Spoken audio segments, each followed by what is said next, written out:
Good morning, everybody. Welcome to day 28 of the Democrat shutdown. We're almost a month into this, and we wanted to highlight a couple of things and a few members this morning. There are some very important developments. But before we get to all that, one of the things that we wanted to note is that really it's painfully obvious to everyone the true motivation of the Democrats' historic obstruction has now become very clear for everyone. I want to use a little simple, Lily, if you show me this real quick. Just real quick, simple facts, because these things get obscured too much. But there are simple facts about the Democrat shutdown that everybody needs to recognize. Here's 4 of them. First of all, we have to have Democrats to reopen the government. You know that in the Senate it requires 60 votes to break an impasse. Wait, hang on, Lily, hold it real here. Keep it close to the podium. I want everybody to see this, okay? We're going to make it simple. I had my 15-year-old son and some of his friends were together over the weekend, and they wanted me to explain it to them as simply as possible. This is the little formulation, okay? Hey, fellas, remember from civics, you got to have 60 votes in the Senate. We only have 53 Republicans, so we must have Democrats to do it. The Democrats are out trying to claim that this is all on Republicans because we control the government. We don't control the Senate without 60 votes, so you have to have them. Now they've voted 13 times, those Senate Democrats, counting the House and the Senate together. They voted 13 times to keep the government closed. And what they're demanding as a ransom to reopen the government are some really crazy things. They want to restore $200 billion in health benefits paid for by U.S. taxpayers to illegal aliens and non-citizens. We can't do that. They want billions of dollars in wasteful programs to be returned to foreign countries for things that none of you would agree with. We are not going to do that. They want $500 million to go back to left-leaning news organizations paid for by taxpayers. We can't do that. And then they want to cut $50 billion from the Rural Hospital Fund that Republicans got signed into law July 4th to prop up health care in red states and rural areas around the country. It's too important, but they want to take that away. They know that we can't do it. And now that they've begun to admit what this is all about, thanks, Lee, put it on the thing there, they're admitting what they're up to. Chuck Schumer said every day of the shutdown gets better for us, meaning the Democrat Party. And you know, we had the second-ranked Democrat in the House, the minority whip, who just said a few days ago, the end of last week, that we know that this is causing great pain for the American people, but we have to use this leverage. We don't have many times where we have leverage like this. And so they've shown you what the real motivation is. But ultimately, why are they doing all that? Let me summarize this really quickly, as simply as I can, for the civic students back home. Republicans are not demanding anything, literally nothing. All we want is to reopen the government. The Democrats are demanding all those things I just showed you on the chart, plus a lot more. When I say they want to send money to foreign countries, this is some of the things that they would propose that we spend money on again. They're demanding, this is a ransom to reopen the government. Things like $4 million for global LGBTQI plus awareness campaigns around the world. $4 million for the LGBTQI plus democracy grants in the Balkans. They want $2 million for feminist democratic principles projects in Africa. We're not doing that. But again, the question is why? Why? This sounds crazy. It is. Why would they do this? And what we saw on vivid display over the weekend was the re-emphasis of this fact. This is motivated purely out of fear. And what do we mean by that? You saw the Democratic leader in the House, Hakeem Jeffries, endorse Zoran Mamdani for mayor of New York City on Friday. It was an illustration of what we're facing here. The Democrats right now fear the far-left activists more than they fear air traffic controllers, border patrol agents, American service members, and so many others missing their paychecks. They fear the Marxist insurgents like Mamdani more than they fear families and children going hungry from lapsed benefits that keep food on their tables. They simply fear losing their own political positions next November if they don't appease the angry far-left base right now. And they will appease that base at any cost, no matter how much pain's inflicted. In fact, they've said in their own words, this gets better for us day by day. How does it get better? Because they're proving to the angry far-left base in their party that they will prioritize them over the American people. And simply put, it's the profound fear in the Democratic Party that drives this shutdown. It is not principle, it is not policy, it is certainly not concern for the constituents that they say that they want to represent. We know that because even their own constituents now are begging Democrats to stop the political games and reopen the government. Just yesterday, the largest union of federal workers, the very people that the Democrats claim that they fight for, came out publicly and urged the Democrats to join the Republicans in passing the House's very simple short-term funding bill. Also, yesterday, the National Air Traffic Controllers Association began to put up flyers in airports to explain the real danger that is being imposed for air travel, air safety in this country, highlighting what the Democrats are doing. So I just want to say this simply to our Democrat colleagues. You have an off-ramp now. You painted yourself into a corner, but here's your off-ramp. The unions, the largest unions, are saying, please do this. You can claim that as cover and say that you had to do it. Reopen the government. Get it working for the people. It's our #1 priority and responsibility as members of Congress. But Senate Democrats have refused to do it for almost a month now. I've said it over and over, Republicans have done our job. We passed the clean short-term funding extension to keep the lights on and pay all these workers and our troops and fund programs like SNAP and WIC that Americans need and rely on. And in the meantime, Republicans have been working very hard around the clock every day of this Democrat shutdown to do our best to reduce the pain for our constituents.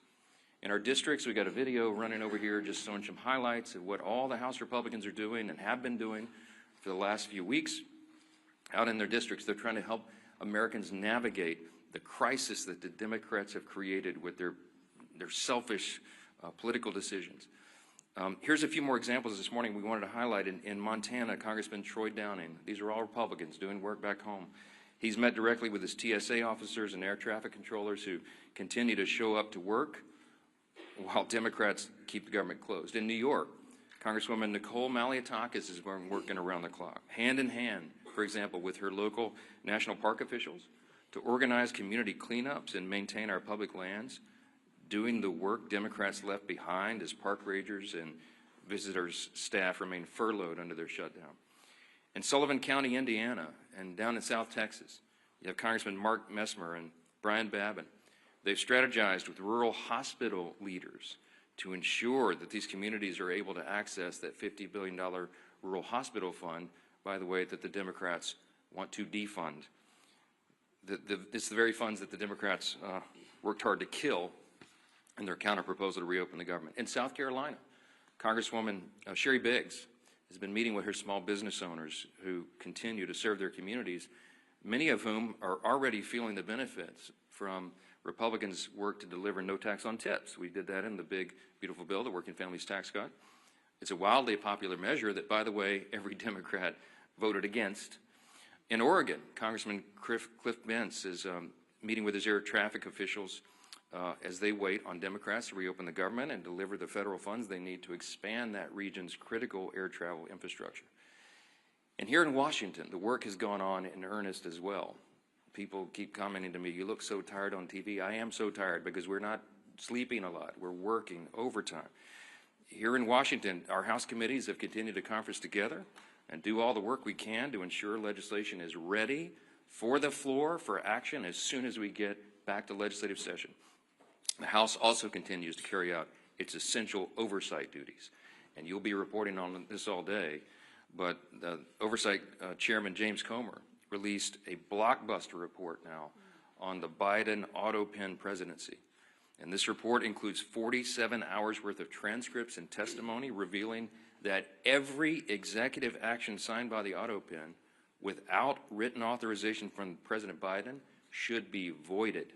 This is an unprecedented situation in American politics and government. The actions of President Biden simply were not all his own actions, and there are major implications to that, including all the pardons that he signed. But don't get me started. Okay, on Friday, the Energy and Commerce Chairman, Brett Guthrie, these are all Republican actions, he launched a bipartisan investigation into the NBA's handling of betting and illegal gambling allegations following the recent shocking reports that raised questions and integrity concerns. And as we covered last week, the House Oversight Committee also delivered its third batch of files from the Epstein investigation now totaling 43,000 pages and documents, pieces of evidence, including personal flight logs, financial ledgers, daily calendars, and diaries of Epstein himself. Republicans are here in Washington, and we're out in our district, fans out across the country, doing good work on behalf of the people we serve and represent. And what are the Democrats doing? You've seen it. They're posting TikTok videos. They're bragging about using the American people's pain as their political leverage. And House Republicans are taking this day by day, just like the rest of the country. We have our House Republicans on a 48-hour return notice so they can get back, understanding that some flights may well be delayed, but to get everybody back here as soon as possible, as soon as the Democrats decide to do the right thing and reopen the government, we will get back to immediate and urgent and necessary business on the House floor itself. We're anxious to get back to that, but we cannot have a regular legislative session until the Democrats do their most basic responsibility to reopen the government and get this moving again. So today we're fortunate to be joined by several of our good friends and colleagues here, all members of the Republican Study Committee, and the chairman of that committee, the largest caucus of conservatives in Congress, is Representative August Pfluger from Texas, and we're glad to have him as well. He's going to share a little bit about the reckless decision of the Democrats and what that means for military readiness and families all across this country. We are so grateful for these great members and their leadership. August will reference who's here, and then we'll take some questions. So, Chairman Pfluger. Thank you, Speaker. Sure. Speaker, you're doing a great job, and I think we all know that today's Democrat Party is not the party of JFK, who once famously said, "Ask not what your country can do for you, but what you can do for your country." Instead, today, Democrats under Schumer and Clark and Mondami are saying, "Ask not what you can do for your country, but who you can leverage for your radical agenda." Ask not what you can do for your country, but who you can leverage for your radical agenda. I'm August Pfluger. I'm chairman of the Republican Study Committee. We have some great members, including Burgess Owens, Stephanie Bice, Harriet Hageman, and Craig Goldman, who are with me. And, you know, it's really sad to think about what Catherine Clark said last week. She said, of course, there will be families that are going to suffer, but this is one of the few leverage times we have.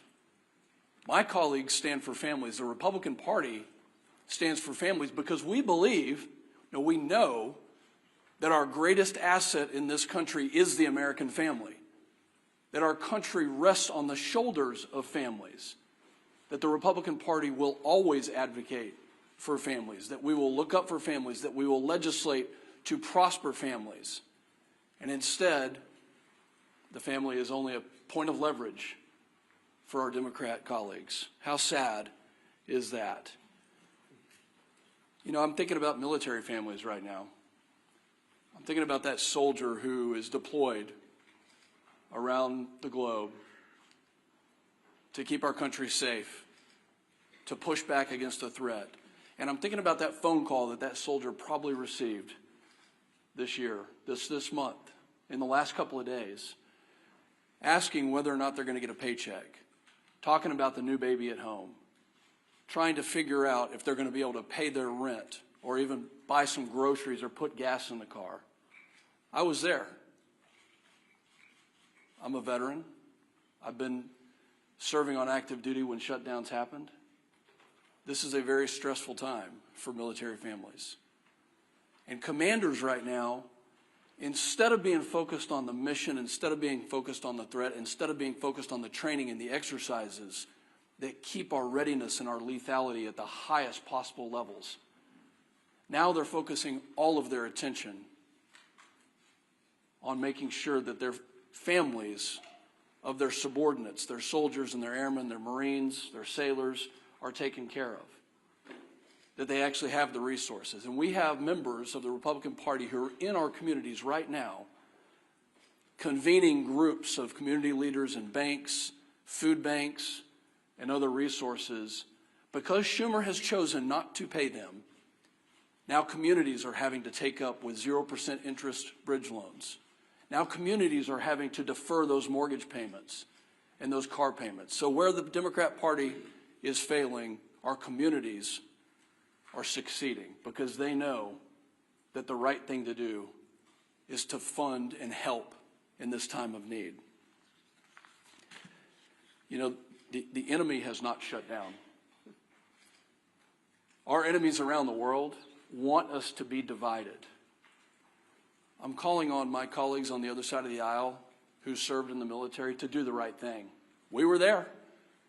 We were there when Joe Biden and Nancy Pelosi put CRs on the floor, and guess what? We did the right thing. Multiple times we did the right thing.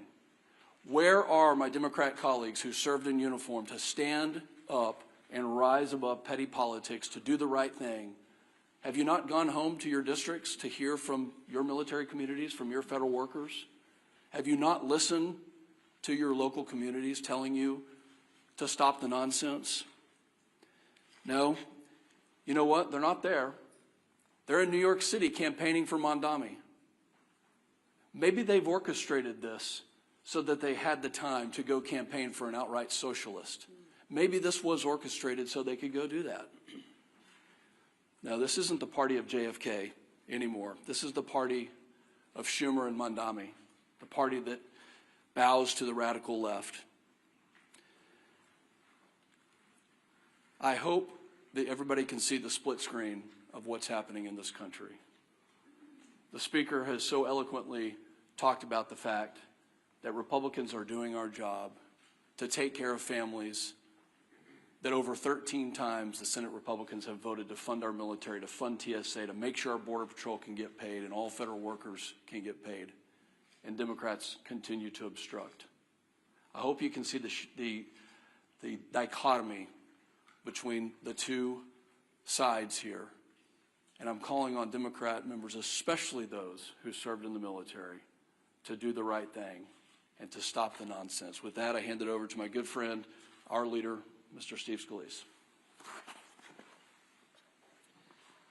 Thank you, Chairman Pfluger. Thank you for your service to our country, especially to all those men and women who are currently serving our nation, whether it be in the military, federal employees that are still working, showing up on their job, but because of Chuck Schumer and Democrats who have bowed to the socialist radicals in their party, those federal workers are not getting paid. We've talked up here for weeks now about some of those hardships, how it's going to affect people, and ultimately now how it is affecting people. Those impacts are now being felt. It's not hypothetical anymore. It's not some memo from a department laying out what might happen. We're starting to hear those stories. You can see, and our conference chair, Lisa McLean, has done a really good job of compiling a lot of the work that's being done by many of our colleagues. One of the reasons we're not meeting in session is because the Democrats shut down the government, but also because of that shutdown, our members are now busy in their districts mopping up a lot of the mess created by those Democrats because of the shutdown, the hardships it's created on families. And those are real hardships, and I applaud my colleagues who are in their districts trying to figure out ways to help people during this difficult time, working with food banks to get food to people who are missing SNAP benefits, WIC payments, military members who are not getting paid, but they're overseas, as Chairman Pfluger talked about. While their family's still here, those babies still have needs, and yet the paycheck's not coming in. Those bills are still due. And Democrats think this is some kind of game. Speakers talked about this over and over again, but what has their reaction been? Not figuring out a solution to get out of it, an off-ramp. It's doing stupid TikTok videos, making fun of this situation, thinking that the American people are leverage in their game to get some kind of unachievable goal, $1.5 trillion in new spending, $200 billion in taxpayer benefits for illegals, gutting $50 billion out of a health care fund for rural hospitals. And again, they try to claim it's about something else. Maybe it's about health care. Well, if it was about health care, they wouldn't be gutting $50 billion out of the rural health care fund. They wouldn't have fought, by the way, on the Senate floor months ago to remove a provision, the cost-sharing ratios, that would have lowered premiums on families by 11%. It was in our bill. We voted for it, passed out of the House. Democrats are still to this day bragging that they removed that provision from the bill that would have lowered premiums, health insurance premiums on families by 11%. And they want to talk about health care? Give me a break. Look at what they've done. They've wrecked the health care system. They fought to raise premiums on families. Democrats have over and over again, and now they're imposing real pain on American families with this shutdown. We've got some new numbers that have come in, and these are not good numbers, unfortunately. Reuters reported more than 2,700 flights delayed nationwide on Monday, and more than 8,600 flight delays just Sunday. 8,600 flight delays. Think of how many families were impacted. Every flight, well over 100 people on each one of those 8,600 flights that were delayed, all because Chuck Schumer and radical Democrats want to use American people as leverage. A Democrat aide said they won't concede short of, quote, planes falling out of the sky. Who are these people? Didn't they once care about this great nation and making it better? And now they think if a plane falls out of the sky, that's their leverage? For what? Goodness. Chuck Schumer, quote, every day gets better for us. Who is us? Because I can tell you who them are. The American people are sick and tired of Chuck Schumer and his friends thinking it's a better day for him when they are feeling more pain. Senator Coons, quote, the point of this shutdown is not just suffering for suffering's sake, but to make a point, as if suffering of the American people is not enough. We've heard, of course, over and over again, Catherine Clark, shutdowns are terrible. Of course, there will be families that are going to suffer, but it is one of the few leverage times we have. They keep saying over and over again, they know American people are suffering. They don't care.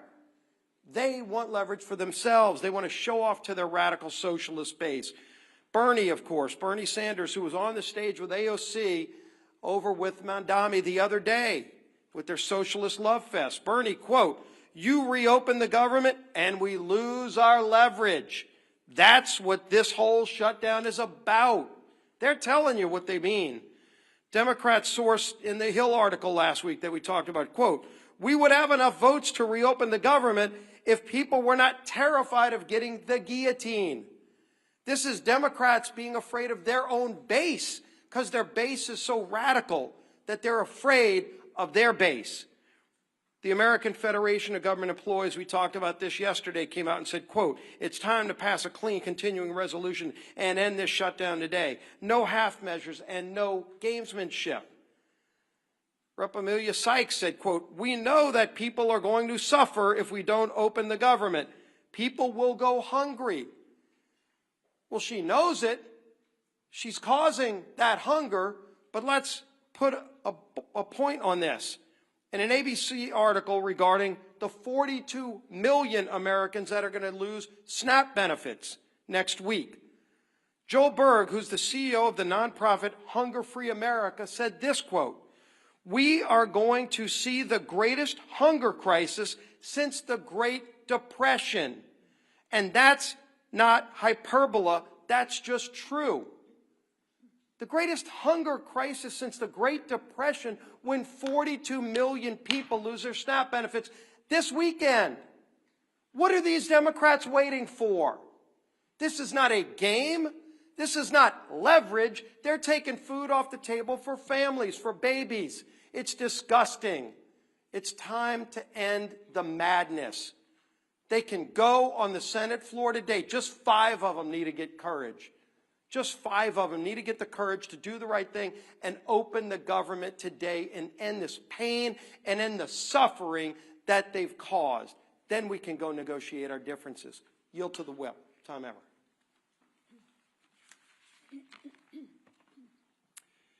As has been mentioned, yesterday the largest federal workers union in the country, they represent 820,000 federal workers, released a statement calling on Democrats to stop playing political games, pass our clean CR, and reopen the government.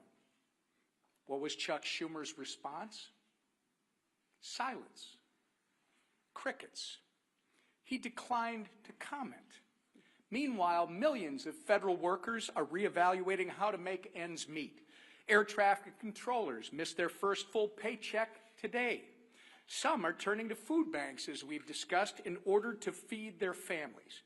Here is what one Democrat and retired federal worker had to say about the current state of play. Quote, "The Democrats are the ones that actually, in the Senate side, shut down the government. So they have to get together and stop holding Americans hostage. We're about to have people without food, and that's ridiculous. It's not worth it." Remember, that's coming from a Democrat and retired federal worker. Since Chuck Schumer and company won't listen to us, maybe they'll start listening to members of their own party. Enough is enough. You're playing politics with people's lives. And as Leader Scalise and the Speaker have reminded us, for what? So that you can appease the radical pro-terrorist wing of your party. So that you can fundraise off of picking a fight with President Trump. It's not worth it. In fact, it's despicable and downright wrong. There's a nonpartisan government funding bill waiting in the Senate to be sent to President Trump's desk immediately. It will come to the floor for a vote for the 13th time this morning. Put an end to the madness. Do the right and reasonable thing that you did back in March, by the way, and vote yes on our clean CR. Instead of complaining about a new White House ballroom, how about you try doing your actual job and reopen the government for the people you were elected to serve? Our conference chair. Thank you and good morning, everyone. And I first want to extend a thank you to the RSC chair and the members of the RSC who are here today. And thank you for all the work that you've been doing in the district. I know we appreciate it, and more importantly, I know your constituents appreciate it. I know I've been standing at this podium with Speaker Johnson and House leadership for weeks now. And every time we have said the same thing. Republicans voted to keep the government open. Democrats voted to shut it down. Period. It is that simple. This week, more than any other week, the consequences become impossible to ignore. As of yesterday, more than 10,000 flights have been delayed because of staffing shortages. By the end of this week, nearly 2 million paychecks will be missed by Americans. And by Saturday, 42 million Americans will lose their SNAP benefits. Let that sink in. 42 million Americans will lose their SNAP benefits this Saturday because Democrats want to use them as leverage. This is real pain, real fear, and real consequences. And Democrats are using that as political leverage. And leverage for what? Ask them this. Leverage for what? To force through illegal benefits for illegal immigrants to the tune of $1.5 trillion? They'd rather do that and put 42 million Americans at risk of losing their SNAP benefits. That's what they're choosing. That's what they're choosing. Let that sink in for a minute. This isn't leadership. This is cruel and disgusting, and it's cruelty disguised as politics. Even the president of the largest federal workers union, and I don't know if you noticed that, but he doesn't exactly always cheer for Republicans, but this gentleman is actually begging the Democrats to do the right thing and end the shutdown. While Democrats posture in front of the cameras, Republicans are actually out in their districts working. Just take a look at the video that we've been playing all morning, right? Don't let the facts get in the way of the good story. Republicans, like the colleagues you see behind me, have been in their district working for the American people who are suffering from this Democratic Schumer-led shutdown. You will see Republicans volunteering at food banks, Republicans supporting rural hospitals, Republicans cleaning up national parks, and Republicans helping people in real ways. Republicans believe in solutions, not stunts. We believe in serving the American people, not using them. So while Democrats try to turn American hardship into political currency, Republicans are working to reopen the government, to restore paychecks, and bring stability back to American families. Because this isn't about leverage, it's about people. And we are here to serve. It's about time the Democrats remember who they serve. Thank you. All right, questions? Go ahead, first. Go ahead. Earlier this week, President Trump floated running for president again in 2028. Are you comfortable with those comments, and you're a constitutional lawyer, would that violate? Well, there is the 22nd Amendment. I spoke with the president about an hour ago. It's late in the evening in Japan. He's working around the clock, serving the American people. He doesn't stop. Talk about someone who works around the clock.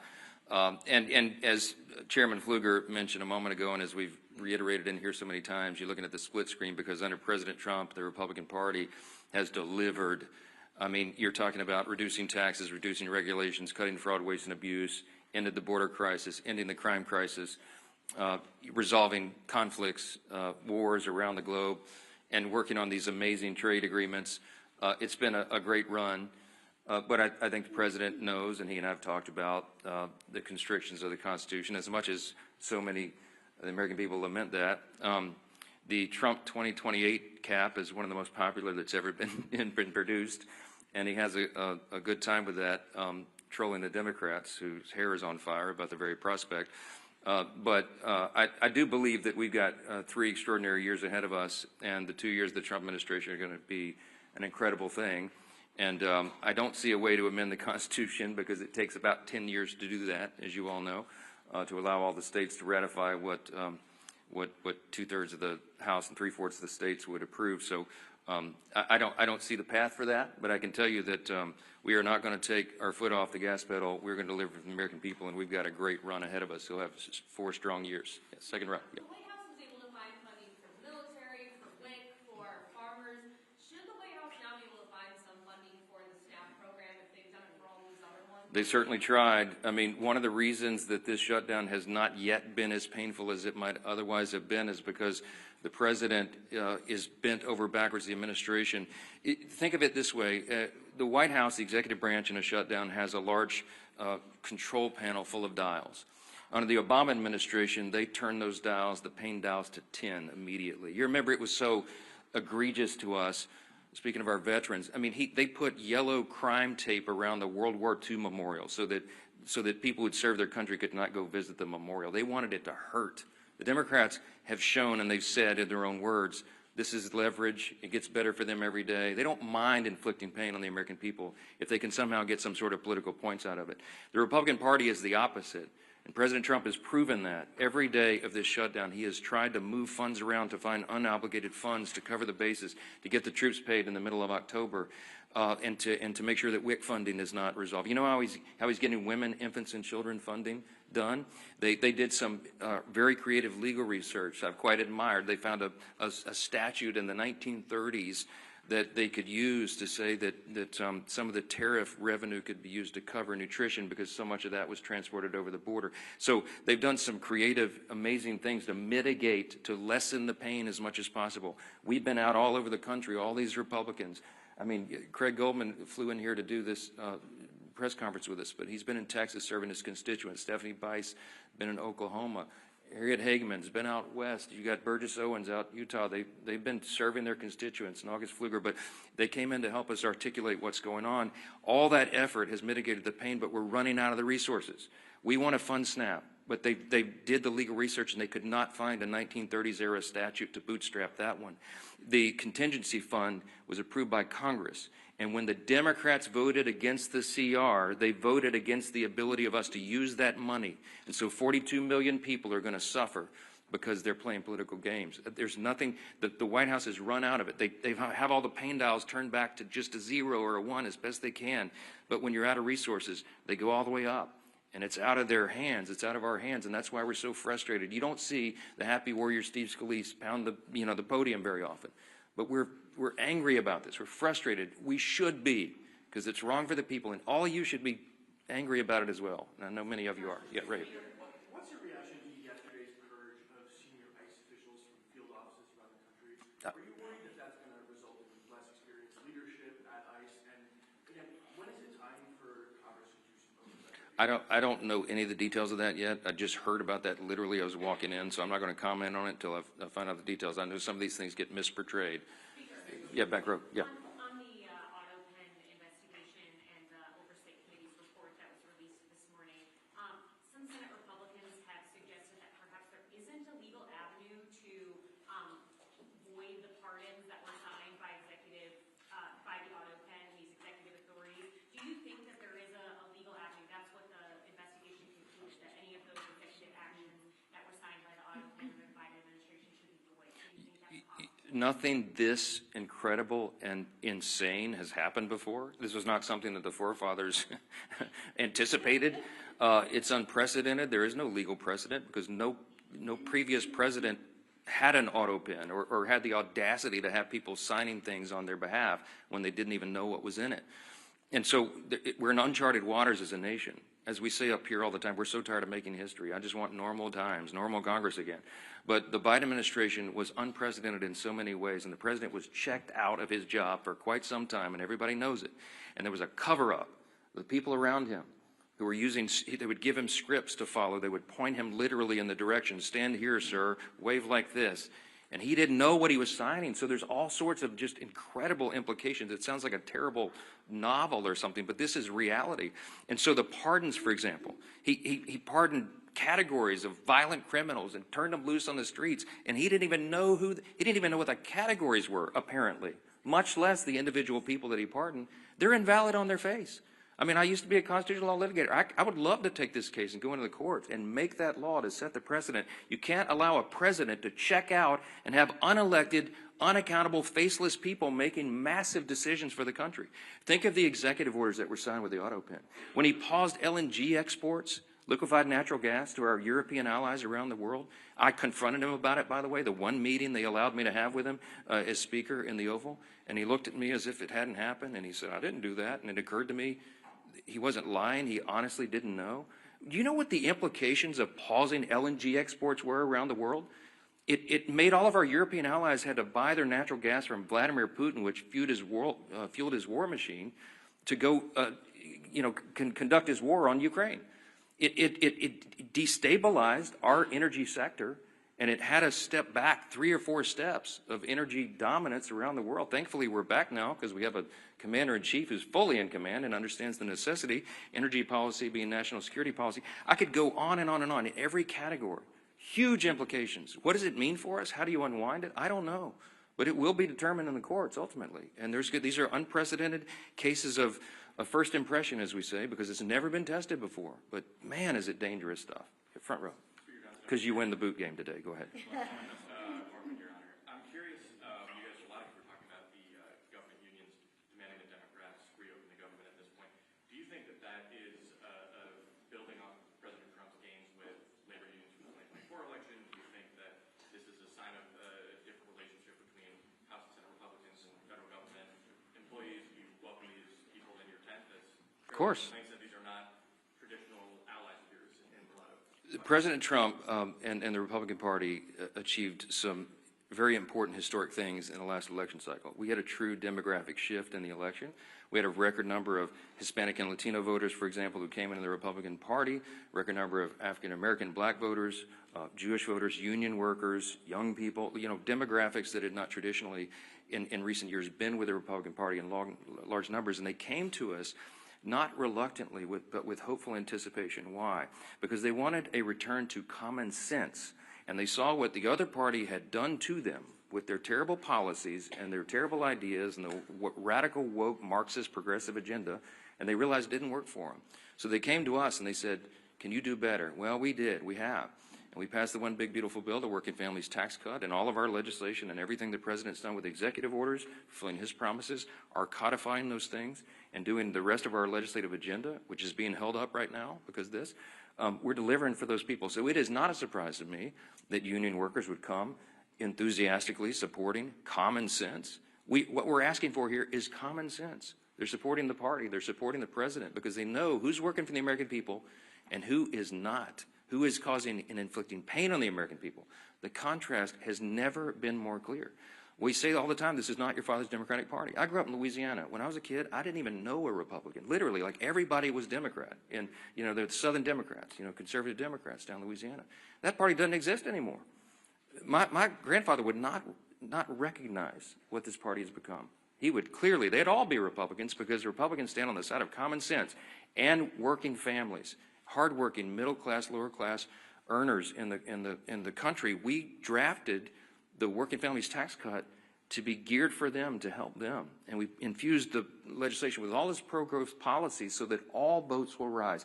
People see that. They see the effects. Ideas have consequences, my friends. And the policies and ideas that are advanced by the Republican Party are right for America because they comport with our founding principles, and we stand on those principles to defend them. And by contrast, on the other side of the screen, they're going for communism and Marxism. Take your choice. Jake.